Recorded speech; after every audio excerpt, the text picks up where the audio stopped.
Diving the X127 with ABC Diving, Malta. The island nation of Malta has over 60 shipwrecks along its shores, ranging from a 2,700-year-old Phoenician shipwreck to Roman wrecks to more contemporary wrecks such as submarines and battleships from both world wars. Between 50 and 60,000 divers visit Malta each year for its world-class dive sites, the best in the Mediterranean. Warm waters, good visibility, fascinating marine life, and underwater ruins, as well as the abundance of shipwrecks, all make for a fascinating underwater experience.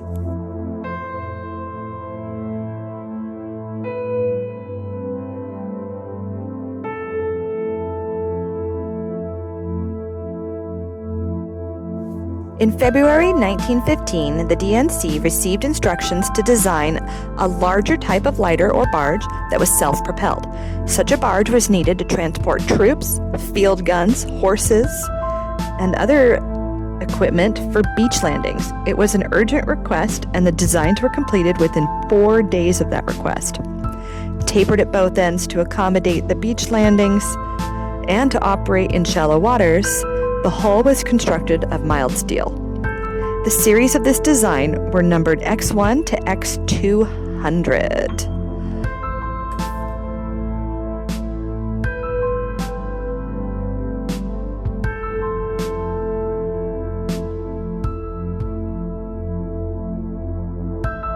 This is the X127. Propelled by Campbell Marine 80 bhp 2-cylinder crude oil engines. She is 24 meters long and 7 meters at the beam. That's about 79 feet long and 23 feet wide.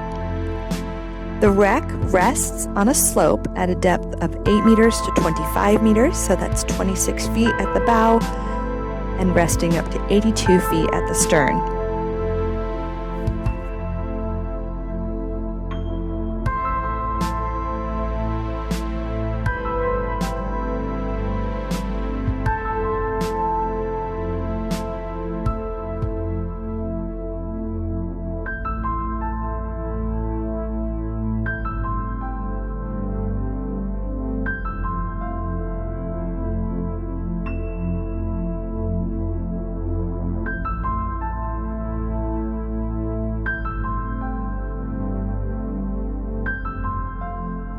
Here you can see some of the conversion of the interior of the ship to fuel supply.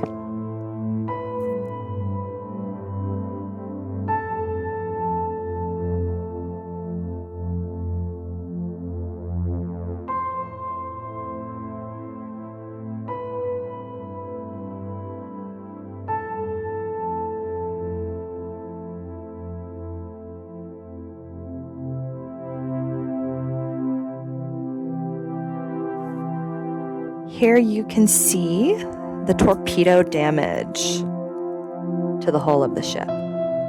Twisted metal and a big hole.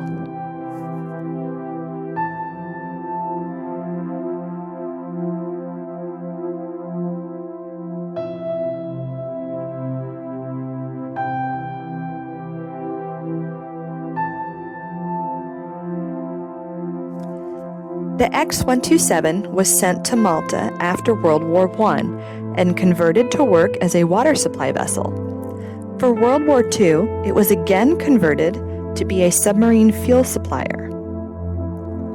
On the 6th of March 1942, the submarine base was attacked by Manuel Island, Malta, likely by a Nazi sub or an air attack, or both. The X127 was hit by a torpedo. It caught fire and eventually sank.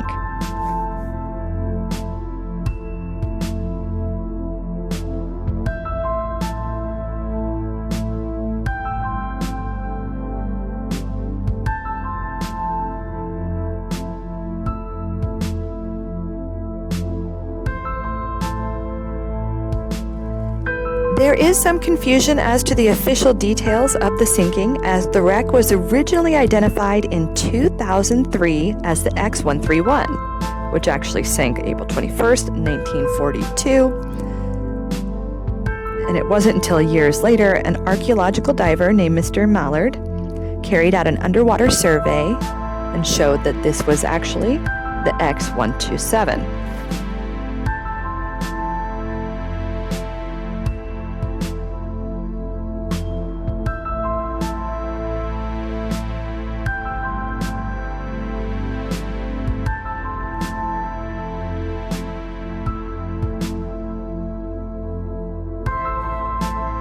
Mr. Mallard's survey was very successful, and he reached out to local dive instructor Tonio Anastasi to appeal to local authorities for the protection and preservation of the X127. The work of everyone involved contributed to the lasting preservation as nearby Manuel Island was further developed and undergoing increases of tourism and other traffic.